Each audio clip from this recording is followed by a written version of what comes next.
Hi everybody. It's been a while since I did my last update on the drum room, and there's a lot that's happened in the meantime. I'll give you a little tour of everything that's been going on. I've got all the drywall up on the inside, the rough electrical's done. Just finished the inspection with the rough electrical today, passed with flying colors, so I will give you a tour. Okay, so as you can see, we have all the drywall up on the inside of the room. There's 2 layers of 5/8 inch drywall here, which you can see here, 1, 2. In between the 2 layers of drywall is green glue. Here's a piece that went bad that we had to redo, so you can see all the green glue there. It's still sticky, that's from a month ago, so that stuff basically never dries, it stays pliable forever. All the corners are double sealed here with silane seal. This is an acoustic caulk designed for this purpose. So the same stuff, this never completely dries, it stays a little bit flexible forever. Here you can see all the rough electricals done. What I did is down low I put all the wires for the mics and things. So this is a cable that I got here from Church Audio Supply on the internet.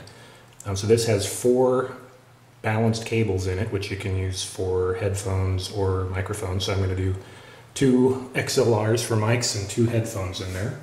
And I did all those low all the way around the room here. And then I did the AC higher to keep the lines apart from each other to make sure there's no interference between the 120 volt 60 hertz blending down into this stuff.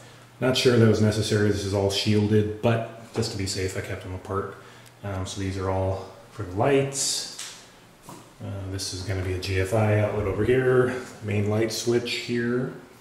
All of the microphone wires end up over here in this corner, so these are the 1, 2, 3, 4, 1, 2, 3, 4. There's another one over here on this side as well, and this is going to go off to the drum set over there. And this wall here, I kept all the AC out of here, so there's no line voltage running into this wall at all here. It all ends over here, just to keep this as quiet as I can over here. This wall over here has another set of 2 XLR, 2 microphones. This is for the drum set, so that's going to be over there somewhere. So I'm going to run that along the wall here, back there. This has its own work light, power outlet, light switch. And then this one's over here is going to be for Ethernet, and I put a couple coaxes there for a cable modem. CAS is running on DSL right now, but I'm going to switch it to a cable modem, so I'm just going to terminate it out here.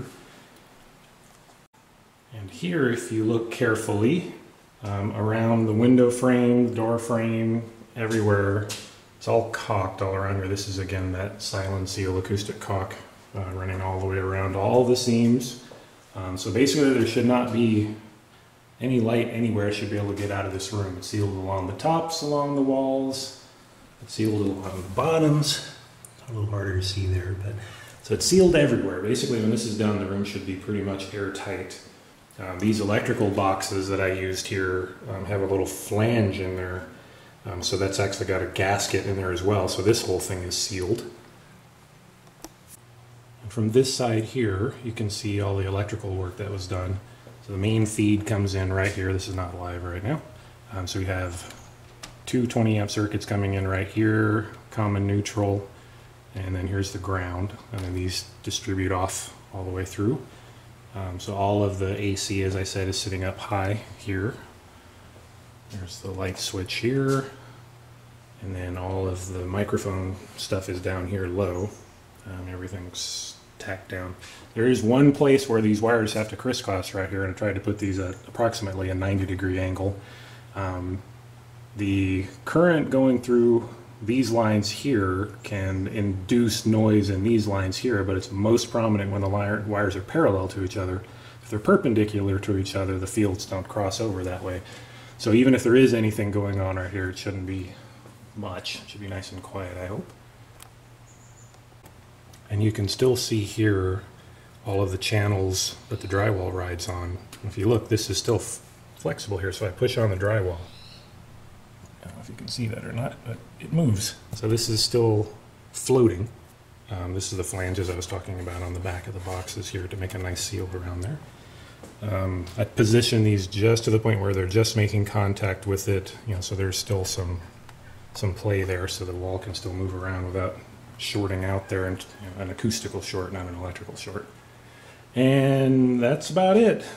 So now we get to put the insulation in, put the drywall up on the other side, and then texture everything, start putting it together. It's just about done. Thanks for watching.